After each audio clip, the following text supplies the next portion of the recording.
Hey, how you doing here, everybody? Life treating you good?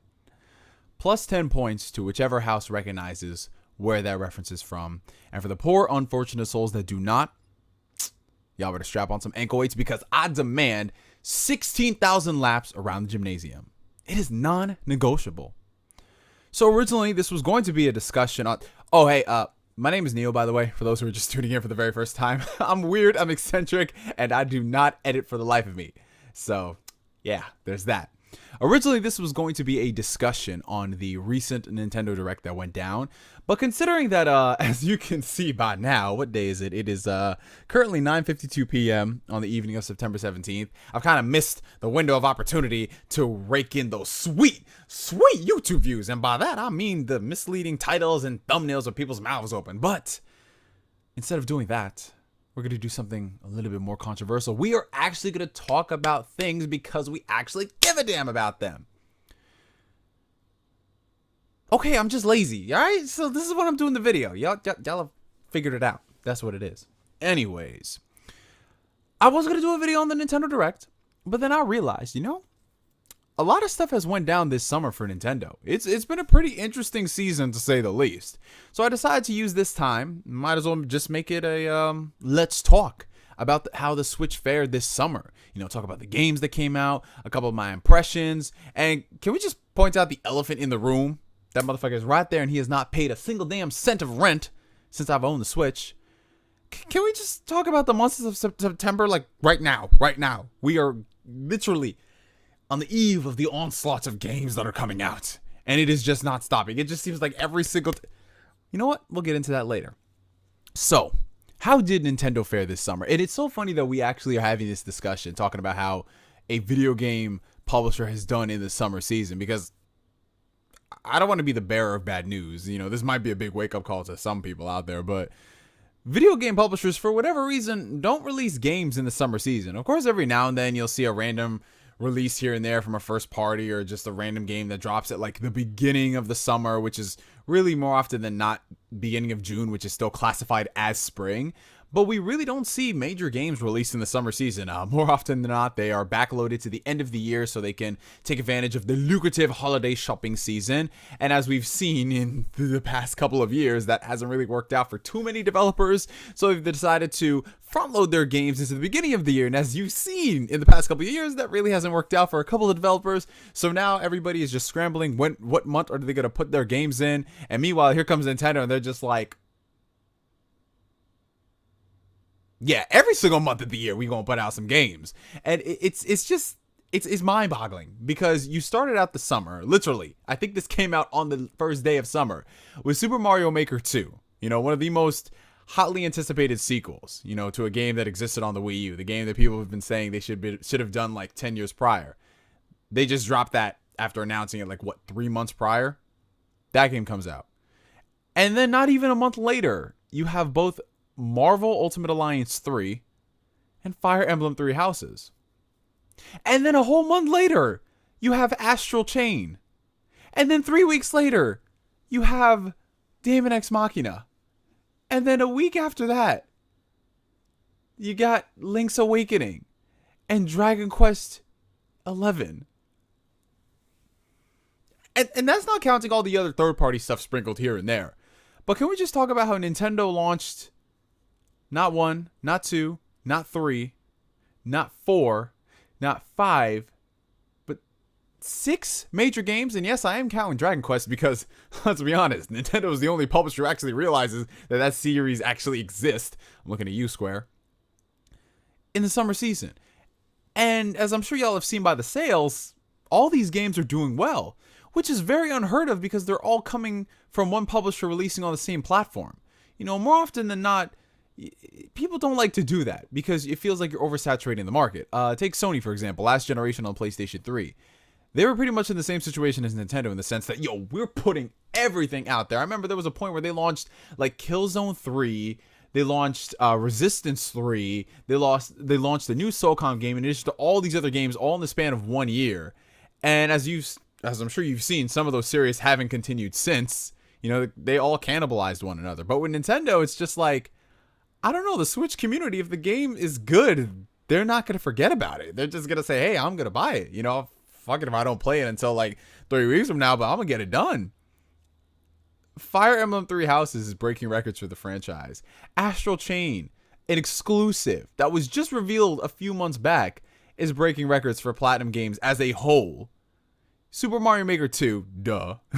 And then you have Daemon X Machina, which, for what it is, its audience, I think it's gonna do okay. And then you know when Link's Awakening comes out, shit. And then Dragon Quest, Dragon Quest. Need I say more? Dragon Quest. Y'all know what it is. Y'all know what it is.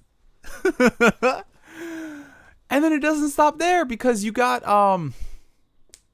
that game where you catch monsters. It's coming out. Like, they got 2 games actually launching at the same time. Comes out in the fall season. Has a really popular anime. Ends in Mon. Y'all know what I'm talking about. I'm of course talking about Digimon Story Cyber Sleuth 2-pack coming out this October. Yeah, man, you got that coming out. You got The Witcher 3 coming out. And of course, some people are going to say, oh, well, y'all are excited for all these old... No, we're not just excited for all these old-ass ports. We've got a bunch of new stuff sprinkled in there. And yeah, I guess a new Pokemon game too. But who really cares about that? Anyways. This needs to send a message to the industry. It seriously does. That just because you want your game to sell, you do not need to send it out there to die in the holiday season. Imagine how well games like Rise of the Tomb Raider and Titanfall 2 would have done had they launched later on in the year or earlier in the year. There was no reason to launch both those games around the time of Battlefield and Fallout 4. There was no reason whatsoever. Meanwhile, here comes Nintendo, and it's just like, there's like no games coming out here. All right, you get a game this month. You get 2 games this month. You get a game this month. Fucking everybody gets a game in September. Like, god damn. And so out of all those games, I do have some impressions. Some of which I've already discussed. Fire Emblem, as you know, I've been playing that religiously. I actually just hooked up my Switch here. I'm going to be doing some streaming over the next day. Going through some Fire Emblem. Spoilers ahead, mind you.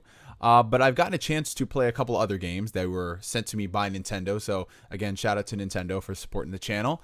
Super Mario Maker 2 is... I don't know. The best way to describe this game is... You know, there's a lot I actually have to say, so I might as well just save that for a whole video. Marvel Ultimate Alliance 3, on the other hand... It's what we all feared and expected. It's an Ultimate Alliance game. It's an Ultimate Alliance game. So, take that as you will. Astral Chain, on the other hand. Ooh. When I tell y'all, I have literally been fighting myself for the better part of 2 weeks to not just open that damn game and play it. But I said to myself, I will not open up another game until I finish up Fire Emblem Three Houses. I don't know, a lot of people are saying to themselves, dude, it's been almost 2 months and you haven't finished Fire Emblem. Yeah, this summer actually has been kind of crazy for me, between, you know, all the traveling, you know, going down to Atlanta for my cousin's wedding, going to Paris. I bought a new car, so of course I was just like working a ton to make sure everything is good as far as that is concerned. You know, there was a lot happening this summer for me. So gaming kind of took a backseat. I played every now and then, but now thankfully things are slowing down in my job, so I'll be able to finally dive into all these games and make an attempt to catching up on the backlog of things. And by that I mean just playing the games that like literally I'm obsessed with right now. That being Fire Emblem.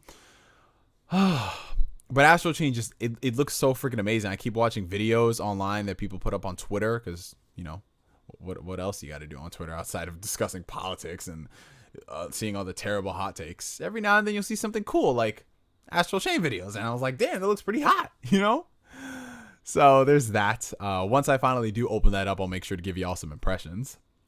And Daemon X Machina, I actually decided to, you know, kind of wait on that one. I know some people bought it day one, but just to me, it's not that the game looks bad in any way, shape, or form. I kind of had to make a decision because there's a lot of games coming out over the next 2-3 months, and it's not necessarily the case that, oh, you want to buy every single one of them, but you don't want to spend all that money. I just don't want to buy them, especially considering I don't have the Gamer Club Unlocked discount anymore, and just have them sit in the packaging. You know what I'm saying? Unless it's like a high-profile game that, you know, I'm going to show up for day one, such as the Yakuza series or CD Projekt Red or something like Fire Emblem. I'm just going to wait on them like I do a lot of them because they drop down in price quick. Like, take, for example, where is it? I probably showed this on camera before. Ni no Kuni 2. You know, I loved the first Ni no Kuni game, despite its well, that battle system. And I was looking forward to the second game, but for whatever reason, I just skipped out on it. Didn't really care much about it. I heard it was good for the most part. And then I just saw this day one edition at Best Buy for $20, brand new. You know, this comes with the steelbook case, a papercraft kit, soundtrack selection CD, and exclusive DLC. You know what I'm saying? Like, $20 a few months after it came out. Another game that, you know, I should have showed up for day one, but I just didn't considering all the other stuff. Valkyria Chronicles 4. Y'all know me. I stan Valkyria Chronicles. I own that game on damn near every platform. I do own it on every platform, actually. Even the Switch now, because I just bought the re-release on there. I waited a few months on this one because I was just like, there's too many freaking games to play. And then I got the collector's edition on Amazon for like $35. So less than the price for the actual game. I got the whole set, which comes with, what does this come with? It comes, I know this shit is brolic as fuck. So it comes with, of course, on the front page because I can't read. It comes with the vinyl tank statue, a 100-page art book, and 2 DLC missions and a controller for the dog skin. $35. You know, you can't beat that. So here I'm thinking to myself, oh, I could get some of these games day one, but just knowing who they're coming from and the price drops that exist with them, I'm a wait on them. You know what I'm saying? Like Daemon X Machina, I'm a wait on that. Link's Awakening, even though I know that's never going to get a price drop, I'm a wait on that because damn well sure ain't paying $60 for a Link's Awakening remake. Ugh. Wind Waker HD though, $60, here you fucking go. But Link's Awakening, nah, come on fam. You got to get up pretty early in the morning to get my credit card details on that one. And then some other stuff here and there. Like, I can wait on it a bit. I can wait on it, even if it's like a $15, $20 discount. Like, check out the game Control. A week after that thing came out, it was like $35, $40. You know? So all these other Switch games that I know they're going to be great and cool and everything, I'm just going to wait. And I'm going to go through all the ones that I have right here. Because by the time I'm ready to play those games, they'll be like $20. You know what I'm saying? However, there is a game coming out in October that I have purchased before. Twice. And I'm getting on the Switch day one for $60. And y'all know, my motherfucking Geralt of Rivia. Y'all know I stand The Witcher like no tomorrow. Read the books, played through the games multiple times. I cannot wait for the series to come out on Netflix. And of course, I'm going to be there day one on the Switch. I'm sorry. Yeah, it's another port and everything. You know, we're Switch owners, we're port beggars, all this stuff, but these games are dope and they run cool on the Switch.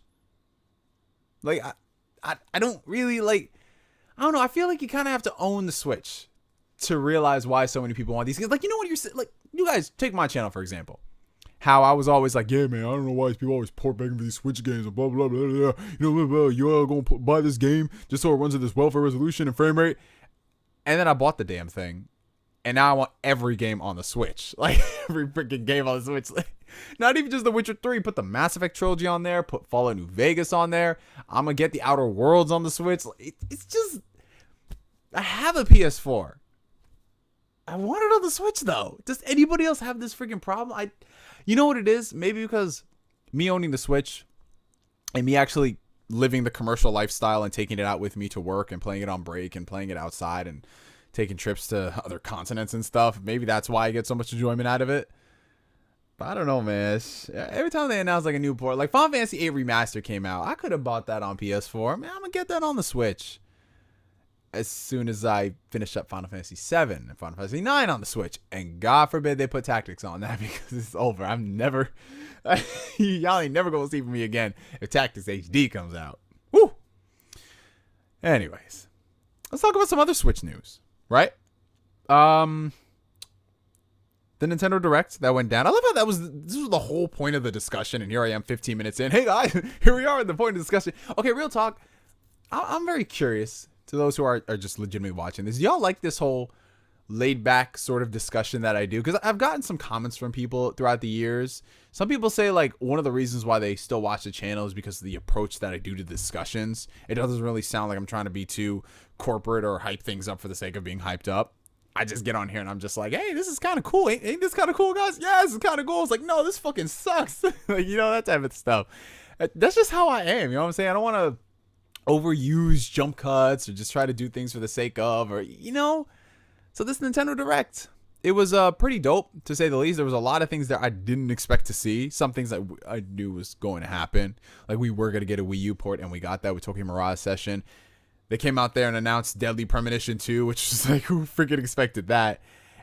And Xenoblade Chronicles Definitive Edition, including cut content from the original game? Yo, that's freaking dope. Honestly, like, I wouldn't be surprised if they put that game out next year and they come out with an export in 2021 or something. I wouldn't mind that at all, because Monolith is currently expanding. They're working on multiple things at the same time. So I wouldn't be surprised if they have a separate team to do the remasters and another team working on like a brand new game, whether it's Xenoblade Chronicles 3 or X2 or a new thing entirely. Who knows? But it's just really dope that they're doing this. And when this game comes out, it's going to be the 10-year anniversary of Xenoblade Chronicles, believe it or not. I know everyone thinks that game came out in 2012, but it actually came out in 2010 in Japan, if I remember correctly. And that was one of the big games that we were pushing for Operation Rainfall. You know what? I'm gonna save this for a whole nother video because I have a whole history behind that game. But it's awesome that game is coming out. In addition, just all these other games coming out, like Divinity 2, Shadow dropped on the Nintendo Switch. There's just so much support coming to the console, and I freaking love it. You know, this November will mark my 2-year anniversary of owning the Switch, and it's honestly been one of the best gaming purchases I've ever made, next to my PlayStation 4. You know, it's that freaking good. My library is just insane. You know, physical, digital, it's crazy, man. But the Nintendo Direct was cool. I don't know why everyone is like just so pissed off, like, oh, I didn't want this Nintendo Direct. Like, okay, you know what? That's another video that we can do. I'm sorry, I'm just coming on here. I'm just talking about all these random things, you know. But they actually make for really good video ideas. Would you guys watch it? Like, you know how I mentioned Super Mario Maker impressions video, Nintendo Direct impressions video, Xenoblade video. Would y'all watch it if I just randomly uploaded it, even though it's like mad late by comparison? You know, because I'm just that type of person. Like, when I like something I want to talk about, I'm just like, you know, I'm gonna talk about it. It doesn't matter if it's 3-4 weeks late, you know, to an extent. I can't come here and be like, hey guys, y'all heard about that 2016 election results? You know, that type is crazy. But yeah, what else went down? The Nintendo Switch Online celebrated its 1-year anniversary. Please clap. It took them a whole year, y'all, but we got Super Nintendo games, and we can now send invites to our friends for games. We working. Yeah. Yeah. No messaging. No party system. eShop is still a disaster. But we got cloud saves for like 80% of our games. Yay. Yep. I'm sorry, y'all, but I got a freaking Nintendo headache sometimes. It's just like, I want to love you so much, but why do you keep doing things like this? Next year, we're going to get messaging, y'all. And then the year after that, we're going to get themes. And the year after that, we're going to get more icons. We've got more icons this year than actual features. And not even the good icons. Anyways. The rest of the year for Nintendo is looking pretty good. It's looking pretty solid. 2020, I'm going to be very interested to see, because I really hope 2020 is not another 2018 where all we have is like 1 or 2 major games and the rest of the year is kind of meh. I remember I made a video saying I really wasn't worried about the rest of 2018 for the Nintendo Switch, considering 2017 was so good and 2018 will be fine just off the multiplats. And it was good for multiplats, but for exclusives outside Smash Bros, you know, like we had some good ones like Octopath, but for every Octopath Traveler we got Mario Tennis and Mario Party and Kirby, all of which should have been the Breath of the Wild versions of themselves, like in the sense that it's gonna wow you, like this is the comeback that we've been waiting for, you know? But they weren't. And it was very depressing. So we'll see what 2020 has to bring. I mean, we already got Animal Crossing there.